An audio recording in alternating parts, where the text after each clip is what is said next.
ఆయనతో చేసుకున్న మనవిని దయచేసే దేవుని స్తోత్రములు. ఇప్పుడు మనం చదువుకునే వాక్యం సమూయేలు మొదటి గ్రంథం 1వ అధ్యాయం 14-20 వరకు.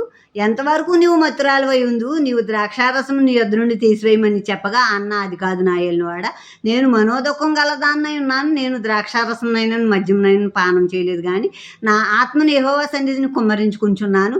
నీ సేవకురాలనైన నన్ను పనికిమాలిన దానిగా ఎంచవద్దు. అత్యంతమైన కోపకారణం బట్టి బహుగా నిట్టూర్పులు విడుచుచు నాలో నేను దీన్ని చెప్పుకుంటున్నాను. నేను అంతటి ఏలీ నీవు క్షేమంగా వెళ్ళుము, ఇశ్రాయేలు దేవునితో నువ్వు చేసుకున్న మనవిని ఆయన దయచేయును గాక అని ఆమెతో చెప్పగా, ఆమె అతనితో నీ సేవకురాలనైన నేను నీ దృష్టి కృపనొందుదును గాక అనెను.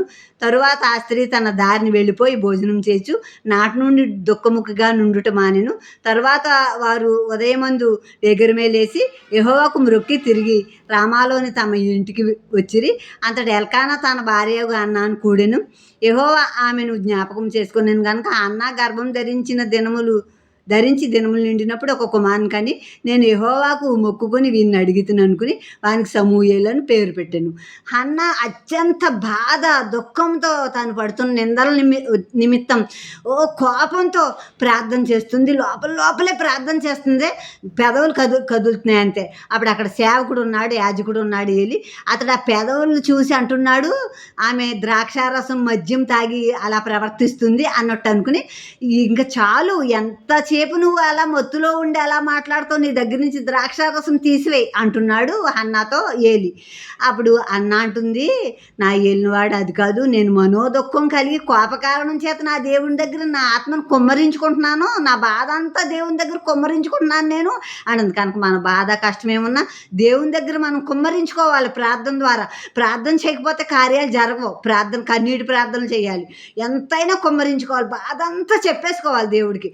అలా కుమ్మరించుకుంటున్నాను నా బాధను బట్టి అని చెప్పినప్పుడు నేను పనికిమాలిన దాని కాదు, తాగే అంత పనికిమాలిన దాని కాదు, ద్రాక్షారసం మద్యం తాగే పనికిమాలిన దాని కాదు నేను అని అన్న ఏలితో చెప్పినప్పుడు, ఆ యాజకుడైన ఏలి అంటున్నాడు, నువ్వు క్షేమంగా వెళ్ళుము, ఇశ్రాయేలు దేవునితో నువ్వు చేసుకుని మనవి ఆయన దయచేయను గాక అని దీవించేశాడు. ఇప్పుడు సేవకుడు దీవెన కూడా కావాలి మనకి. కనుక ఆ సేవకుడు అలా దీవించగానే నీ సేవకురాలని నేను నీ వలన కృప పొందుదును గాక అని చెప్పేసి వెళ్ళిపోయి నాట నుండి దుఃఖం మానేసి భోజనం చేస్తూ సంతోషంగా ఉండటం మొదలుపెట్టింది. ఇప్పుడు వారు అక్కడ మొక్కుబడి చెల్లించేసి ఆ శిలోహులో దేవునికి వాళ్ళ ఊరైన ఆ సొంత ఊరైన రామాకు వెళ్ళిపోయాక వాళ్ళు భార్య భర్తలు కలిసినప్పుడు అన్నాని ఆమె భర్త కలిసినప్పుడు గర్భవతి అయింది. ఇప్పుడు అన్న ప్రార్థన చేసింది కదా, కుమ్మరించుకుంది కదా. కనుక ఎవరమైనా దేవుని పాదాల దగ్గర కుమ్మరించుకోవాలి, మన బాధ కార్యం జరుగుతుంది.